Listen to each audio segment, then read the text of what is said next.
ప్రజాస్వామ్యంలో కొలమానం ఏంటంటే ప్రజల తీర్పు.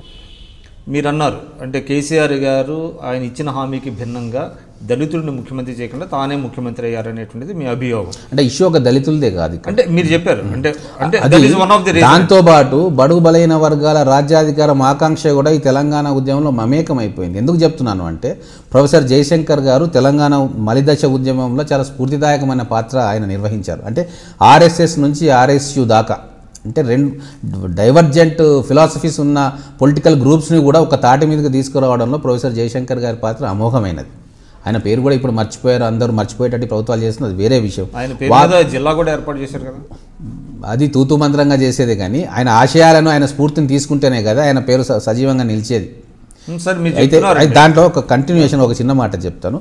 వారు ఏమన్నారంటే ఈరోజు తెలంగాణ ప్రజల ఆకాంక్ష ప్రత్యేక రాష్ట్రాన్ని సాధించడంతో పాటు ఇక్కడ అధికారానికి దూరంగా ఉన్న వర్గాలకు అధికారం ఇవ్వడమే తెలంగాణ యొక్క ప్రథమ లక్ష్యం కావాలి అని చెప్తూ తెలంగాణ ఉద్యమ సమయంలో మనము ఆ డిఫరెన్స్ పెట్టుకోవద్దు, మొదలు భౌగోళిక తెలంగాణ తీసుకొచ్చిన తర్వాత సామాజిక తెలంగాణ గురించి మనకు ఆలోచిద్దామని చెప్పి ఆ రోజు స్పష్టంగా చెప్పి సమాజంలో ఉన్న అన్ని వర్గాల ప్రజలను ఏకతాటి మీదకి తీసుకొచ్చిన ఘనత అది. అందుకే ఆ రోజు ఎంతోమంది కేసీఆర్ గారి విధానాలు కావచ్చు, టీఆర్ఎస్ విధానాలు కావచ్చు, ఇష్టం లేకున్నా సరే తెలంగాణ ఉద్యమ శక్తుల్లో డివిజన్ తీసుకొస్తే మనకే పక్కన పెట్టి అది స్పష్టంగా కనబడ్డది. జేఏసీలలో గ్రామాన కులాల వారీగా మీటింగ్లు జరిగినా కూడా ఒక్కటే తాటి మీదకి వచ్చి తెలంగాణ ఉద్యమంలో పాల్గొన్నారు. కాబట్టి ఎప్పుడైతే 2014 జూన్ 2 రాష్ట్రం ఏర్పడ్డదో ఆ తర్వాత ఎజెండా మారిపోతుంది మిగతా వాళ్ళు. అంటే మీరు ఒకటి చెప్పండి, అంటే తెలంగాణ ఆకాంక్ష అన్నది కేసీఆర్ గారి కంటే ముందు ఎప్పటి నుంచో ఉన్నది, దానికి దశాబ్దాల చరిత్ర ఉంది. సరే, అనేక మంది చెన్నారెడ్డి గారి కానివ్వండి 69లో ఆయన పార్టీ పెట్టడం, తర్వాత మెర్జీ చేయటం ఆయన ఎంపీలతో సహా కాంగ్రెస్లో, తర్వాత సబ్సిక్వెంట్గా చాలామంది అనేక మంది లీడర్లు వాళ్ళు ఎస్సీలు కావచ్చు, బీసీలు కావచ్చు, ఓసీలు కావచ్చు, ఎవరు చాలామంది తెలంగాణ కోసం ఫైట్ చేశారు. అయితే ఈ ఆకాంక్షని బలంగా ప్రజల్లోకి వెళ్ళి తెలంగాణ రాష్ట్రం ఏర్పడాల్సిన ఆవశ్యకతను ఆయన కేసీఆర్ తీసుకున్నారు. ఆయన వ్యూహాలు కానివ్వండి, ప్రతి వ్యూహాలు కానివ్వండి, ఏదైనా కూడా అది సక్సెస్ అయింది. ఆయన ఈ పదవికి అర్హుడు కాదంటారా మీరు? తెలంగాణకి తొలి ముఖ్యమంత్రి కావడానికి ఆయన అర్హుడు కావడా?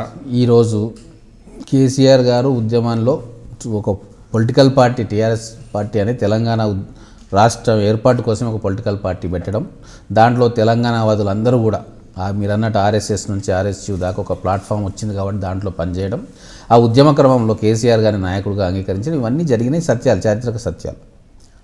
ఇందులో జాతీయ పార్టీలు కూడా ఈ ప్రజలు చేస్తున్న ఉద్యమానికి తల ఒగ్గి పార్లమెంటులో బిల్లు పాస్ చేయడం వాళ్ళ పాత్ర కూడా మనం మరవలేంది. ఇక్కడ మేము అనేది ఏంటంటే కేసీఆర్ గారు ఉద్యమాన్ని నిర్మాణం చేసిండ్రు అన్న క్రెడిట్ ఆయనకు రావాల్సిందే. ప్రజలు కూడా ఆ కోణంలో చూసి టీఆర్ఎస్ పార్టీకి అధికారం ఇచ్చిండ్రు. ఇప్పుడు కేసీఆర్ గారు ముఖ్యమంత్రి అయిపోయినారు, దాన్ని మార్చలేము. మేము ఇప్పుడు ఏమంటున్నామంటే ఏ ఆకాంక్ష అయితే తెలంగాణ ప్రజలు కోరుకున్నారో, తెలంగాణ వస్తే మాకు లాభం జరుగుతుంది అనుకున్నారో ఆ లాభం జరిగే దిశగా ఈ ప్రభుత్వం యొక్క ప్రయత్నాలు ఉండాలి.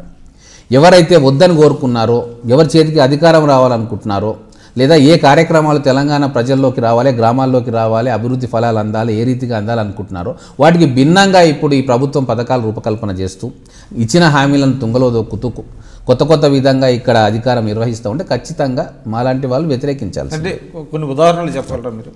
ఒకటండి, అంటే ప్రజల ఆకాంక్షలకు భిన్నంగా వెళ్తున్నారు ఈరోజు తెలంగాణ అభియోగం. నేననేది దానికంటే ముందుగా మీరు టీఆర్ఎస్ ప్రభుత్వం చేస్తున్నటువంటి విధానాలు ప్రజలకు నచ్చనట్లయితే మీకు అనేకమైనటువంటి ఉప ఎన్నికలు జరిగినాయి. ఉప ఎన్నికల్లో కూడా వరంగల్ ఉప ఎన్నిక కానివ్వండి, తర్వాత స్థానిక సంస్థల ఎన్నికల్లో కానివ్వండి, ఇవన్నీ కూడా రిసౌండింగ్ విక్టరీ వచ్చింది టీఆర్ఎస్కి, ఇంక్లూడింగ్ జీహెచ్ఎంసీ.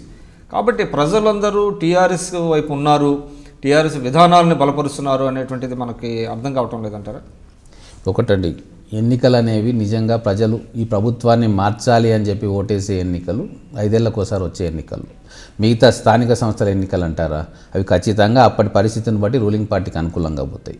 ఎందుకంటే ఇప్పుడు ఒక ప్రతిపక్షం నుంచి అభ్యర్థి వస్తే చేసేది ఏముంది, అభివృద్ధి కావాలంటే రూలింగ్ పార్టీ అభ్యర్థినే ఓటేయాలనేది ఒకటి కాన్సెప్ట్ జనరల్గా ప్రజల్లో ఉంటుంది.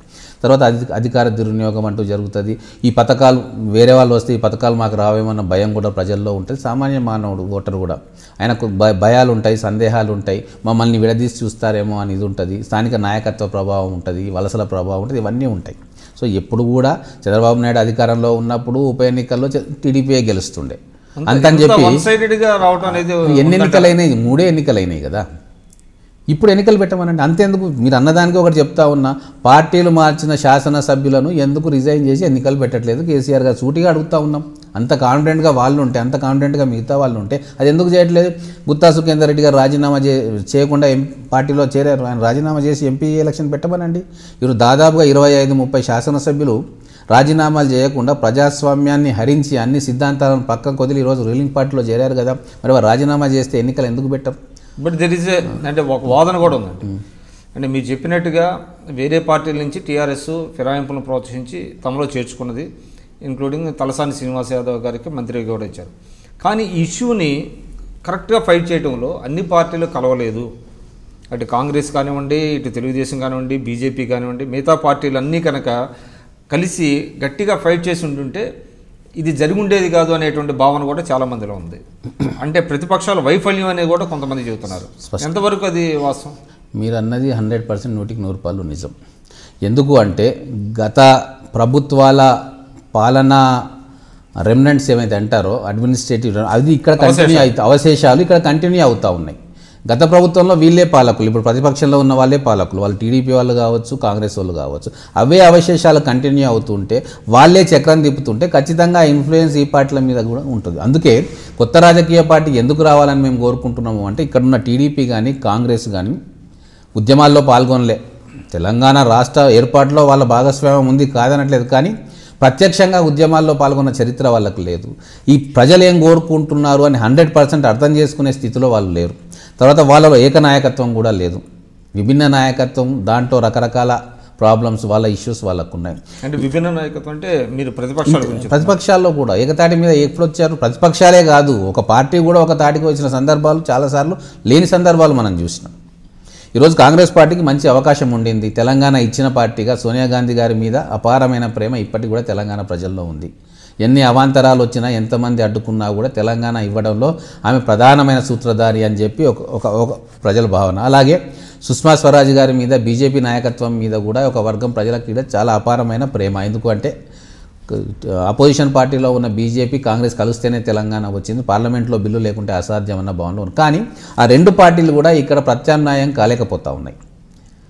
కొన్ని సక్సెస్ ఉండొచ్చు కాక ప్రతిపక్ష పట్ల, కానీ టీఆర్ఎస్ ప్రభుత్వం వైఫల్యాలను ప్రజల్లో పూర్తిగా ఎండగట్టడంలో కూడా వారు విఫలమైంది. అంటే ఇక్కడ స్థానిక నాయకత్వ లోపం అంటారా? స్థానిక నాయకత్వం లోపమని ఒకటే అనుకోవచ్చు.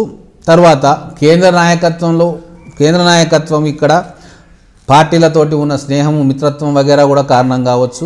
భవిష్యత్తులో వీళ్ళే మాకు పొత్తులుగా వస్తారు అన్న ఒక భవిష్యత్ అవసరాల దృష్ట్యా వాళ్ళతోటి సీరియస్గా పోరాటం చేయకపోవడం కావచ్చు. ఇవన్నీ కూడా చూసి ఇక్కడ ప్రజల నుంచి మరో ఇంటి పార్టీ రావాలి అన్న ఒక కాన్సెప్ట్ తోటే మేము ముందుకు పోతా ఉన్నాం. ఎందుకు ఈ మాట అంటున్నామంటే, టీఆర్ఎస్ పార్టీ ఒక్కరితో నిర్మాణం కాలేదు, కాంగ్రెస్ పార్టీ ఒక్కరితో నిర్మాణం కాలేదన్నట్టుగానే టీఆర్ఎస్ పార్టీ కూడా నాయకుడు ఉంటే కేసీఆర్ గారు ఉండొచ్చు.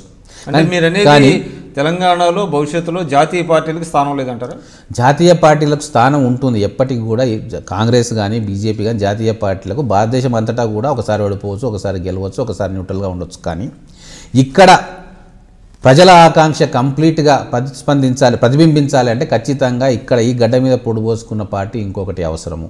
ఒక ప్రత్యేకమైన భూభాగం తెలంగాణ కాబట్టి ఇక్కడ ఉన్న ప్రత్యేకమైన పరిస్థితుల దృష్ట్యా ఒక ప్రాంతీయ పార్టీ అవసరము. ఇప్పుడు ఒక ప్రాంతీయ పార్టీ ఉంది, కానీ అది టీఆర్ఎస్ పార్టీ కేవలం ఒక కుటుంబానికి చెందిన ఇంటి పార్టీగానే మిగిలిపోతూ ఉంది. దానికి మీరు అడిగితే నేను ఎన్నో సందర్భాలు ఉదాహరణలు కూడా చెప్తాను.